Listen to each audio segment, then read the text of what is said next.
approach the instrument with your body, and proper technique and how you use your muscle groupings to initiate motor function so that you get the best sound quality out of the instrument and that you play with proper technique without hurting your body in the long run.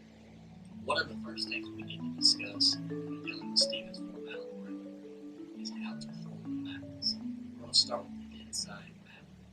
So what you're going to do is you're actually going to, looking at your palm, put the tip of the mallet in the dead center of the palm. You don't want to push up against it and create tension. You just simply want to touch the center of the palm, almost along this lifeline in the palm. Once you place it in the center of the palm, then you want to lay it across the first knuckle of your index finger. This should create a pendulum point where you can just rest the mallet in your first finger with your palm. Then you want to place your thumb over the top of the mallet, right in line where that first knuckle is. This should create a T, we call that the T, between your thumb and pointer finger. It is still in the center of the palm on the end of the mallet, and now you're firmly, but not squeezing, but firmly holding the mallet, just like that. The rest of the fingers wrap around the stick, and you'll really hold it with your ring finger down. You know, let's hit the checklist real quick here. We have the thumb facing up, wrist is in this handshaking position, index finger pointing across your body, not into your body. That's important. And then the middle finger tucked in, keeping the mallet tip in place, but not putting too much pressure. When you're actually looking down at the mallets, your inside mallet will be in line with your thumb on top, pointing outward, just like this.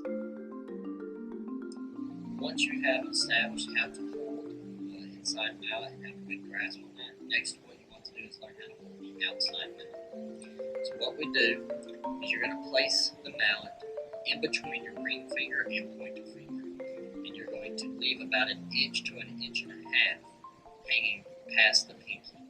This creates a lot more leverage, especially in beginning level percussionists. You may want to leave a little more so it's not so much weight off the end of the fingers. But you want to leave about an inch or an inch and a half. And you're just going to wrap the fingers around to support, just like that. It's very important that you hold the mallet at the base of the webbing between your fingers, right? You don't want to get in the habit of holding the mallet out here. That'll create instability, which will make you hit the wrong bars. And obviously that's wrong notes. We'll have way more stability if you have it at the base of the webbing. Get the mallets in your left hand, into the webbing, all the way wrapped around.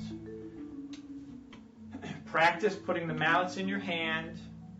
Wrist position is the most important. Make sure you do not revert back to your two mallet approach, your snare drumming approach. Make sure that wrist position is in that handshaking position.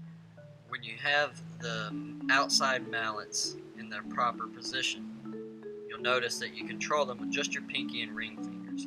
And when you have your hands set up for playing position, they will rest underneath the hand motion where your thumbs are on top, and they'll be pointing outwards just a little bit.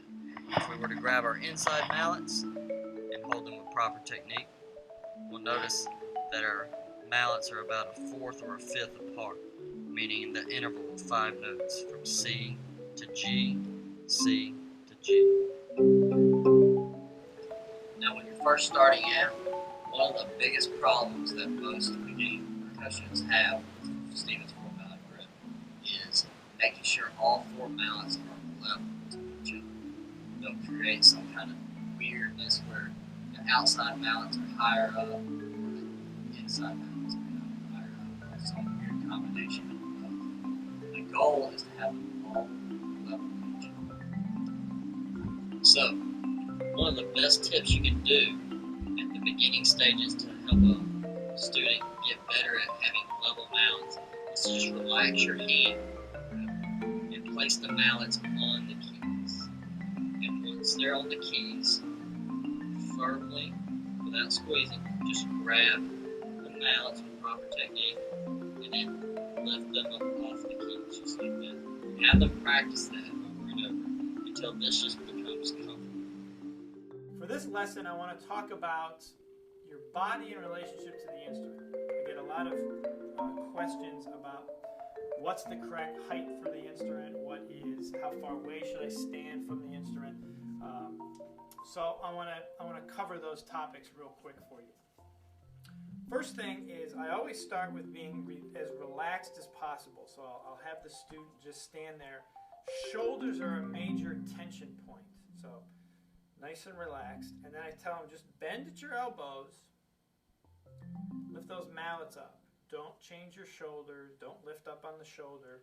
Because the key word is being comfortable.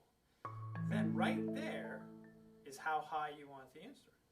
Just want it an inch or two above. So we don't want to be here. We don't want to be coming at the instrument this way because of tense shoulders.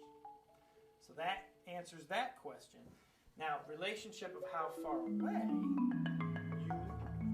it's kind of solved with this exercise we just did. There you are. The top of your arm is just straight up and down. You have the bend at the elbow. You want the mallets. I like to play just past center. Not an exact center of the bars, just past. So it's like approaching to the instrument. Going just past center. One thing I can't stress enough is to play with no tension. Tension can cause tendonitis in the hands, and you don't want to ever ruin your ability to play for the rest of your life. So I urge you, whenever you're pushing yourself beyond your limit and you're starting to feel tension, just stop. Just relax. But one thing I can note is very important with Stevens group, when you're talking about the perch and how you hold the mallet, never curl your index finger in, your pointer finger. Try not to curl it in to hold the mallet. Do your best to keep your index finger as relaxed and outward as possible. And the more you squeeze, the tighter this meat of this muscle under your thumb becomes. And the more you squeeze, the more you're going to hurt yourself in the long run. Always stay relaxed. Holding your inside mallet. Make sure your pointer finger is not straight out. You obviously want to have a nice curvature to it, but you don't want to squeeze it in too tight and lose blood flow to your hand. You always want a nice, relaxed pointer finger. Never play with tension. We're going to start with the first basic stroke for the Stevens technique. I call it the double stop stroke. It's also referred to a lot as a double vertical, but I just like kind of watering down the term a little bit.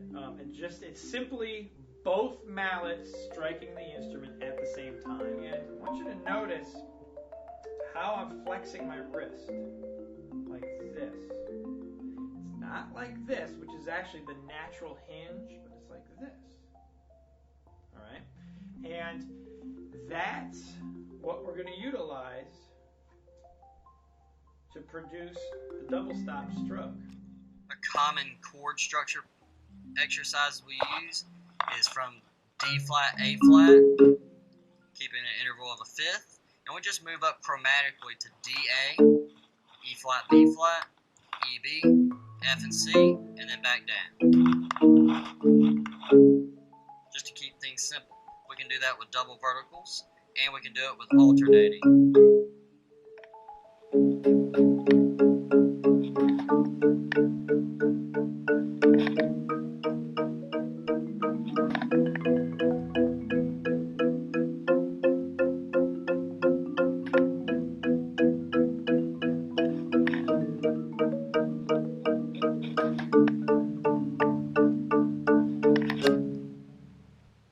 Once you have a strong grasp on how to play the proper technique on the double vertical chops, then we need to talk about how you actually change the intervals between the mallets to play anything other than a fourth or fifth. So, first we're going to talk about changing intervals with the inside mallet.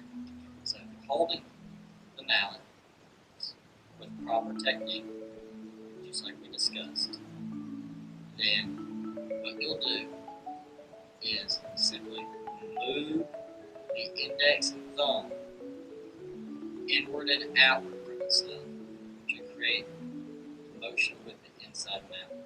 Notice I'm holding the outside mallet to show that all I'm doing is moving my thumb and index finger to create that motion. So if I was to hold no mallets, it would look just like this right here.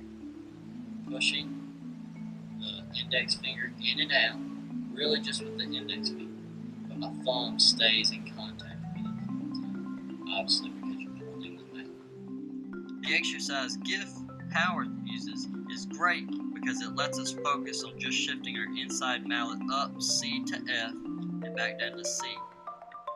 We'll put our inside mallet on C, our outside mallet on G, and keeping our outside mallet stationary on G, we'll just move up the scale and back down.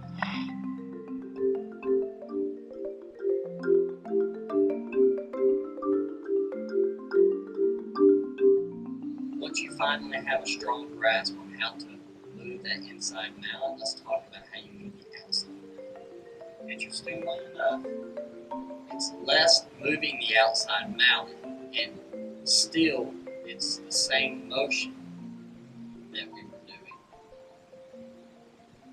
of moving the thumb and index finger. Same motion. The only difference is where we're keeping a stationary level point. So we're trying to keep our inside mallet stationary. Well, in order to do this, we have to continue pushing our index finger and thumb in and out. But if we're keeping that stationary, really the outer part of our hand, the pinky and ring finger, is actually what has the illusion of moving. What we talk about is making sure you have a nice space from your body to your forearm, the relationship there, because it's going to close up as we close the intervals. So I'm on a G here, right? My arm's going to move down F, E, D, back out to the G. Now, in order to keep the inside mallet in place, I'm going to do the similar move, that index finger shuffle we talked about last lesson, to shorten up the intervals. So here, forearm comes down, bend the index finger, fourth, third, second, third, fourth, fifth. Continuing with Gift's interval changing exercise of C and G, this time we're going to keep our stationary mallet, inside mallet, on C, and using the same index and thumb movement, we're going to actually move our outside mallet down from G all the way back up through the scale.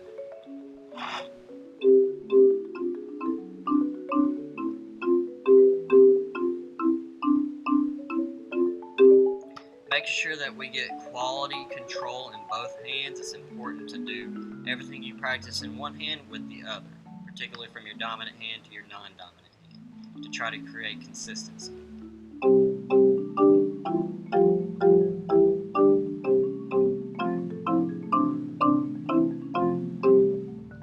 One of the last concepts we want to discuss in using Stevens wheel is the lateral motion between alternating strokes.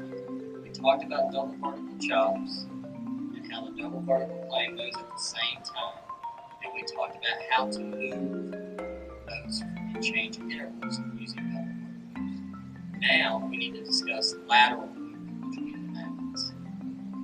First thing you need to do is make sure you're focusing on one of the mallets, either outside or inside.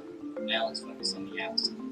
I will keep my inside mallet stationary and I will rotate my hand along so that I'm focusing only on letting my outside mallet rotate to strike the ball. Same thing with the inside mallet. I keep the outside mallet stationary and I'm rotating my hand to just let the inside mallet strike the ball. We don't ever want to create a motion that's teeter-totters and seesaws. You want the mallets to move independently. Just like that. Imagine you're just going to grab a doorknob and you're just turning.